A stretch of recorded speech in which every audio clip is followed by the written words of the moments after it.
അപ്പൊ ഞാന് ഈ ഓരോ ചാപ്റ്റേഴ്സും അതിൽ നിന്നും എത്ര ചോദ്യങ്ങൾ ഓരോ വർഷവും വന്നിട്ടുണ്ട് എന്നുള്ളതിന്റെ കൃത്യമായിട്ടുള്ള ഡാറ്റ നമ്മൾ സ്വയം നമ്മളുടെ ടീം ഡെവലപ്പ് ചെയ്തെടുത്തതാണിത്.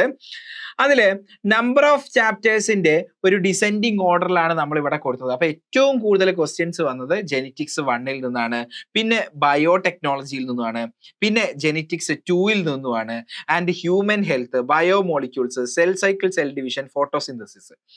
ഇത്രയും ചാപ്റ്റേഴ്സിൽ നിന്നും മാത്രം ഏകദേശം മോർ ദാൻ 55% ക്വസ്റ്റ്യൻസ് വന്നിട്ടുണ്ട്.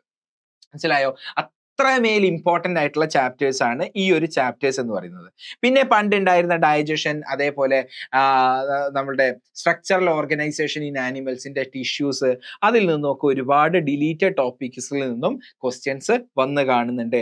ഡിലീറ്റഡ് ടോപ്പിക്സിന്റെ പ്രത്യേകത നമ്മൾ മനസ്സിലാക്കേണ്ടത്, റീസെന്റ് ആയിട്ടുള്ള ഇയേഴ്സിൽ ഡിലീറ്റഡ് ടോപ്പിക്സിൽ നിന്ന് ക്വസ്റ്റ്യൻസ് വരുന്നില്ല. അതായത് ഡിലീറ്റ് ചെയ്തതിന് ശേഷം ഇപ്പൊ ഡിലീറ്റഡ് ടോപ്പിക് ആയി, അതായത് ഒരു സമയത്ത് ഡിലീറ്റ് ചെയ്തിരുന്നല്ലോ, അതിനുശേഷം പിന്നെ ആ ഒരു ടോപ്പിക്കിൽ നിന്നും ക്വസ്റ്റ്യൻസ് വന്നിട്ടേ ഇല്ല. അപ്പൊ അതിന്റെ അർത്ഥം സ്ട്രിക്ട്ലി NCERT ബേസ് ചെയ്തിട്ട് മാത്രമേ ബയോളജിയിൽ നിന്നും ക്വസ്റ്റ്യൻസ് ഉണ്ടാവാറുള്ളൂ.